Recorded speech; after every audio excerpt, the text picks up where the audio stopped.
Oui, salutations à toutes et à tous, chers dames et messieurs, chers compatriotes. Bande Konabiso, Balandi Chinois Info, vous êtes là partout dans le monde entier. Ya Kolanda Biso, to Beti Libaku Malamu na Poko Alelo. Botala été dans quelles conditions auto Yeli Lelo pour na couper c'est la bino actualité. Alors, to kozala moi bref puisque to zana ngongebelete, to tali était donc ndenge toza ko fonctionner awa na studio na biso. Chers dames et messieurs, chers compatriotes, ce Kolandi émission Lelo aimé partager Kabola Yango Panza. Donc awa naza ko pesa bino ba grave révélation à détournement. Ah oui, ba grave révélation à détournement. Auto ko senga na mokonza mboka. Auto ko senga na procureur général de la République. Bato bakangama. De un abandonnant na dossier, peut-être vous n'êtes pas informé. Awa Trump a déclaré il faut akende na Qatar. Na Qatar, Trump a côté le président Qatar on a bisa bino kaza moyibi voleur. Puisque bango balingi dili na biso ba américain to salate. Les Angolais ba souffrent combien des années? Biso le ceux qui na États-Unis ceux qui to souffrir attend à 5 ans. Ba sali ba nyonso tout a ba infrastructure ya malamu nyonso tout ya kitoko ba entreprise et na simato bengani bango nini toko perdre. Mais bota la Paul Kagame, bota la ba nani yo ba sasu bomona ki bulo sa benda ki matoi. Bota la haute tozali ko benga donc président na Qatar na ba donc Obasanjo. Assez présent en Nigeria, bango tout ba ko dukara nyonso tout mutu Félix Antoine Tshisekedi Tshilombo. Par rapport à quoi? Par rapport à Monique deal na biso ba américain et si ndimami na mesa. Donc fumée blanche yangwana. La fumée blanche. Donc deal na biso ya ba américain na ba américain et si ndimami monde mobimba. Donc Qatar andima. Qatar aboya deal ko salama. Rwanda andima aboya eko salama. Obasanjo président nigérien donc abungisi maele ya komi kokota makambo ya RDC donc amata akita ayeba keno deal na biso eko salama na ba américain. Katumbi boloka na Kabila bosala di n'importe na bananga boyeba ke deal simbi. Alors chers dames et messieurs tokoyeb saka mokonza mboka fumée blanche yangwana. Alors fumée blanche soki bomoni que notre Trump a kokende kuna na Qatar akobenda bango mato koyebisa bango etika. La République démocratique du Congo zo bosomi na yango. Na lingi lisusu buzo bate na mboka wana puisque l'air nazo kita mobimba.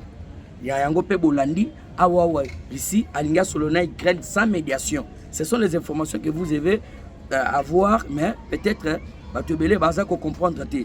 Nous sommes bien informés. Et chers dames et messieurs, pour te perdre dil na biso te to kotika la te pour koya ko dénoncer mokonzi yeba que nos silence radio eza nini.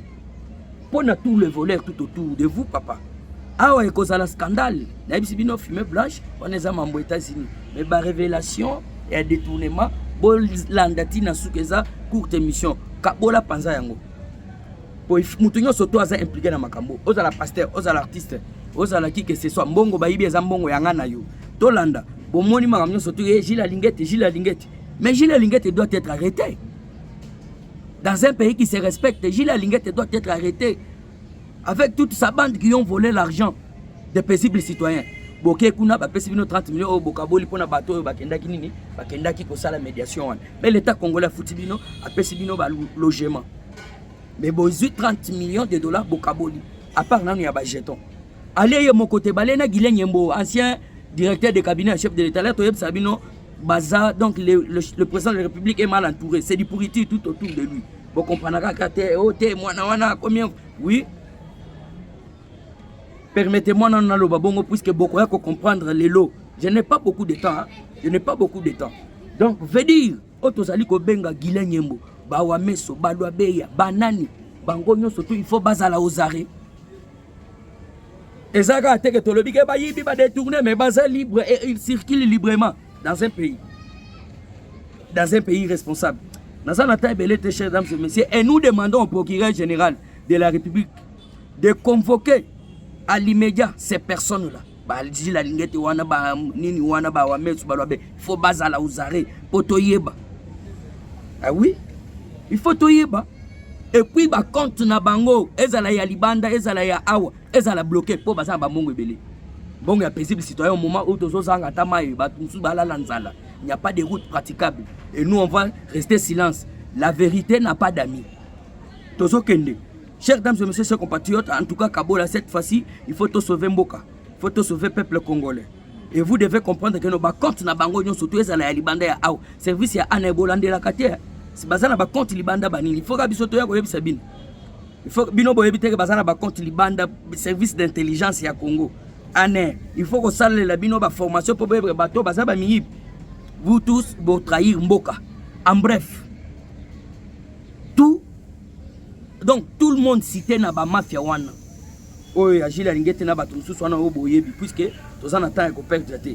Ya ba mafia wana doivent faire la prison et puis bato na otangela bino awa, il faut bato wana basa la prison. Mbongo yiba miebele chez Congolais yo ozolala nzala mai ezate électricité pasi banyanga la kato bayuma tout ya mokonzi mboka po bazoko bebisi la crédibilité donc crédibilité ya mokonzi eza ko faire ternir l'image du chef de l'état boyo eza donc ba révélation fracassante na yango tokosenga mokonzi mboka keno nous voulons voir clair yoka sko ba révélation puisque na ebisa bino tout d'abord que na na tête de l'été et le ko zwanga motan yango les voleurs en gravate, tobenga bango angwa lima. Tout autour ya chef bangwana. Écoutez des graves révélations dit jamais vu. Depuis 2019, toyoka ba 15 millions et bunga pona makambo etali ba 100 jours o ba kamera ba iba. Bo bandana na 15 millions. Chers dames et messieurs, chers compatriotes, aimez partager, n'hésitez pas à vous abonner donc laissez aussi des commentaires. Des détournements massifs oyo tokoki jamais kotikate. 600 millions de dollars détournés à la présidence de la République dans le programme de 100 jours. 57 millions de dollars détournés pour des maisons préfabriquées. Voilà. 324 millions de dollars pour l'organisation de la francophonie ici à Kinshasa. 102 millions de dollars pour les projets Tchilegelou détournés. 600 encore millions de dollars pour les projets RAM. Hein? Le projet RAM qui a vidé le peuple congolais, ba compte na bango ya ba chombo ba crédit ba la peuple ba la RAM to mona eloko ba ko service ba enseigner tout ça mais oya kanuti la payer avec donc l'argent déjà à l'ambo. Continuons au banda ko beta chiffre wana okomaka potoye bandenge ni to ko évoluer 300 millions de dollars pour le Covid-19 na Covid-19 wana bongo elimwaki bolanda très bien 697 millions de dollars pour les cartes d'identité. On a vu que carte d'identité ka chef de l'état na moi si na molonga ni maman Denis Nyake. Ay bango ka bazwa wana so 3-4 personnes. Du ce peuple et nous sommes le peuple. Hein? La population congolaise azali peuple l'unique peuple. O azo tambola sami kanda na kati na éviter soki na monde soki na Afrika. Kaka biso membongo ebima 697 millions de dollars pour les cartes d'identité. Il y a Congolais surtout et le peuple congolais victime, l'unique peuple qui manque même donc qui manque de carte d'identité. Continuons. 722 millions de dollars pour l'achat des armes. On a besoin de comprendre afin de lutter contre la guerre à l'est de la République. Donc 722 millions de dollars au bapesa qui facha pesaki poto somba manduki et kendaka bongo toyebite ndenge zali sans trace pour l'achat des armes wanambongo wan 722 sans trace yokango 430 millions de dollars 430 millions de dollars pour les mercenaires donc 430 millions de dollars pour les mercenaires, voire même la maison civile du chef de l'État 100 millions de dollars dotés à la donc pour doter la RDC satellite. Donc veut dire maison militaire à Mokonzambo et maison civile à Mokondi.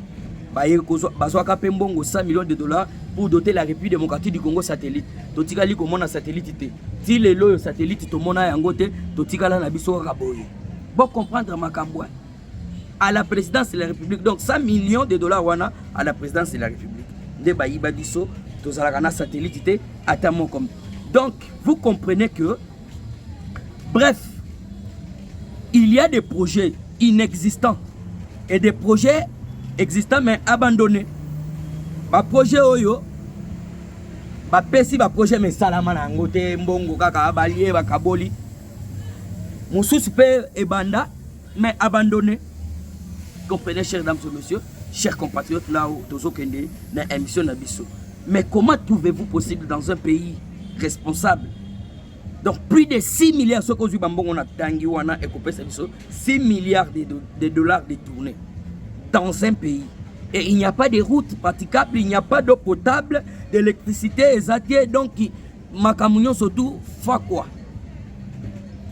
Mais le peuple congolais a fait Fachi confiance. Fachi a fait confiance dans les détourneurs. Tozo kende boyo kasko donc il positionne le peuple congolais. Potokoki ko tele magabote ko fanda gabote. To garder silence. Ah oui, et ko simbate. Ça on vous le dit quand même. Puisqu'il faut sauver le Congo, il faut tout sauver Mboka na biso. Et voilà, chers dames et messieurs, tu observes que les milliards s'est volatilisé. Peuple congolais a zananzala, peuple congolais a zakoku fakaka boenzele zate transport pasi mai donc ba millions eza kokota na ba poche batu. Mais batu wana batiaka ba mbongo na ba banque ya libanda pe ya kati. Service de renseignement musala nini. Et nous observons un silence troublant aux autorités judiciaires. Le procureur de la République, papa fait mbondo vundu wana soki ba cour de cassation. Est-ce que ceux qui bozoyo kakeno va détourner tel projet, vous ne pouvez pas faire des enquêtes. Vous ne pouvez pas faire des enquêtes ko lobakeno balobi boyo to landela makambwana to sala ba enquête to auditionner batunyo surtout baza la coupable. Ba oyo bazali coupable baza la coupable ba o baza donc comment je peux dire ba innocent baza la ba innocent. Mais non, silence radio auprès des autorités judiciaires. Réveillez-vous papa mbon musolo ya l'état ezoko kende. Jila lingeto to saki ke nani oto sali ko benga trésor ou soit gardien du trésor public. Kele ya sali boyebi ekoti. Asali aza gardien te asali boyebi ekoti. Chers dames et messieurs, chers compatriotes, to sako dénoncer silence troublant des autorités judiciaires. Constant Mutamba yo za wana pona ko aider Kabila. Moyibi azoya ko yiba yo. Mais ils ont alerté déjà, hein? Bokangelanga moyibi wana. Mais moyibi nano ayena lipangu te. Yo banda ko ganga keno bokangelanga moyibi wana. So déjà ils ont annoncé que non ndengo so ya boye ba kanga yo alors luka moye kima. Yo zo lo bakeno ozo chambon pa bakanga Kabila. Nana okanga Kabila c'est vous. Yo luka moye na sama lokonde de bo signer makoloto CPI baya. Et on comprend que vous jouez les jeux de l'ennemi. Et depuis que lobby que non, Kabila il faut bakanga azo el sous na Congo te akomi yembele. Harare, Windhoek, Kigali. Chers dames et messieurs, évoluons-nous. Constant Mutamba kota na ba makambo eza nécessaire makambo ba détournement boye. Yango nde tokoluka. Puisque donc c'est silence auprès de vous, les autorités judiciaires. Tokotika lisusu. Où est la justice congolaise? Hein? Tant toujours vanté la justice congolaise, où est la vérité? Hein? C'est toujours des sommes donc faraminance, je peux dire, bah somme ya makasi ozoyibama toujours. Hein? Bah projet à kosakanate qui sont toujours détournés, bah fond. Alors sko bokoyoka. Aucun pyramide même en Mbujimai. Fief ya mokonziye moko. Fachi Beton, moko tombolo chez Bango. Aucun pyramide. Chers dames et messieurs, chers compatriotes, pas d'école construite. Bon, tout mon université, mais bah école il faut à la kili. Projet ya nini ya nani 145 territoires. La réibami toujours. Ah, vous devez comprendre que non, Mbujima ndenge zawana et loko mokote ezako tambola. Et loko mokote. Et loko mokote ezako tambola. Alors vous devez savoir que non kuna peuple bazole lana mai. Au moment bambongo bimaki pona ba forage boko landao.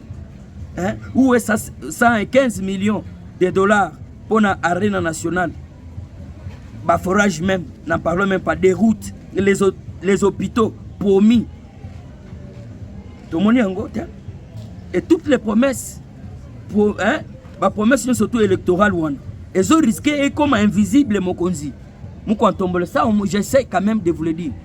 La promesse surtout électorale est risquée et comme invisible. Par rapport à quoi? 10 millions de dollars américains pour le relancement de la GECAMIN détourné. 32 millions de dollars pour le projet Zéro Trou pour la Kinshasa et détourné. Kinshasa, très sale, ma route impraticable, ma détourné Karambongo Ndengwana. Et chers dames et messieurs, donc, que silence. Jamais toko bradé ka silence nabiso. 25 millions de dollars pour la construction des routes Kalambambou jusqu'à Mocha. On a Ebsa Kabino. Vous devez comprendre ça. 300 millions de dollars pour les forages. 13 millions de dollars pour les lampadaires volés. 3 millions au Sénat 70 millions de dollars à la relance de la société communière. Vous allez comprendre, silence radio. Même Nicolas Kazadi l'a dévoilé leur secret. Avant tout, il faut nous faire un bongo pour le projet na bango qui est avant. Après, projet secondaire qui est siko, mais bango nan tout d'abord. Nicolas Kazadi a lobby, il saute. Alors bah qui déjà yango. Et silence radio, bazo circuler librement. Fatih avait dit même que non, c'est le père de la famille. Il n'a pas droit à des poursuites. Tout ministre, donc le ministre de la Justice, très calme. Une justice sélective, je comprends. Entre-temps, la population manque d'électricité, d'infrastructures, de base. Ils meurent de faim, de temps en temps, même ah là là. Alors, chers Congolais, chers pasteurs, chers, je sais pas moi, étudiants, totalement, to brader silence nabiso. Il est temps de quitter le silence. La vérité ne se négocie pas. Elle se dit, elle se défend. Totalement. Toi et clair na bambongo. En tout cas, c'est par ici que nous mettons un point final. Aimez partager l'émission Nabiso Alelo. Je dis et je vous remercie. Ciao.